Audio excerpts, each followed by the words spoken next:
This is Michael from the Tin Dog podcast, and I'd like to take this opportunity to say goodbye to Verity Lambert, who left us on the 22nd of November this year. Now I know that this will probably end up on a show with a lot of other people saying very nice things about Verity Lambert.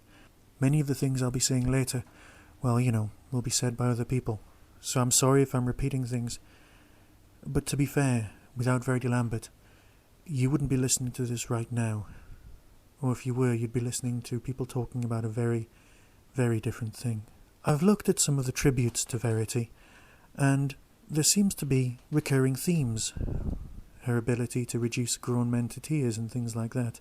And the fact that we're here talking about Verity in connection with one programme, just one of her projects, is impressive.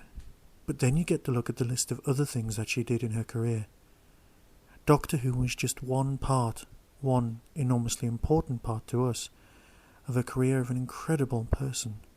Admittedly, she might not have been liked by everyone, but let's look at what she did. In 1963, she was the youngest producer in the drama department at the BBC. Not only that, but she was female. This is groundbreaking stuff. The 60s had just begun, and she'd already worked in America. She'd been working her way up. She'd left finishing school at the age of 16, which of course means that she's middle class, or at least upper middle class, which makes her an ideal candidate for working at the BBC. But Sydney Newman got a female producer for the greatest show in the universe. But of course back then it wasn't.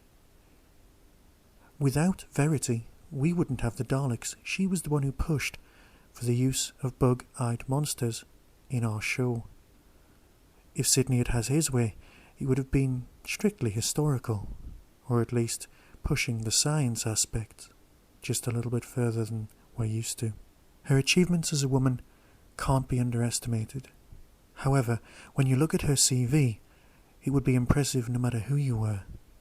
This is a woman who, now that I'm aware of her work, was responsible for huge sections of not just my childhood and my watching, but very, very important television.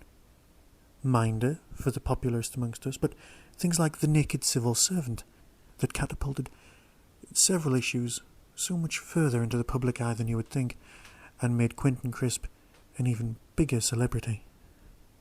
Adamant Lives, seen by many people as the slightly watered-down version of Doctor Who, but to me, the forerunner of Austin Powers, even more than the Avengers ever could be. More importantly than that, she was the producer on GBH. Now, for some American viewers, many of these programmes may not even have made it that far, but things like GBH were so important to us. Sleepers. Now, this was just a great little show. Nigel Havers, but they're just talking about her work.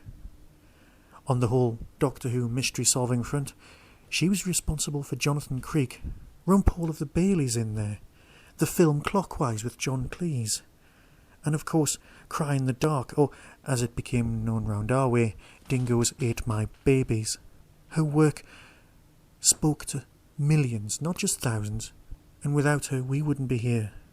People in the reviews have always said she was a popularist, but let's face it, is that always a bad thing? They say it with such vehemency.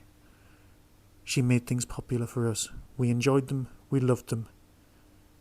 I know everyone will be mentioning that the Doctor's father was Sydney and his mother was Verity. But that's so true. Thank you, Verity. You were a loss to us all.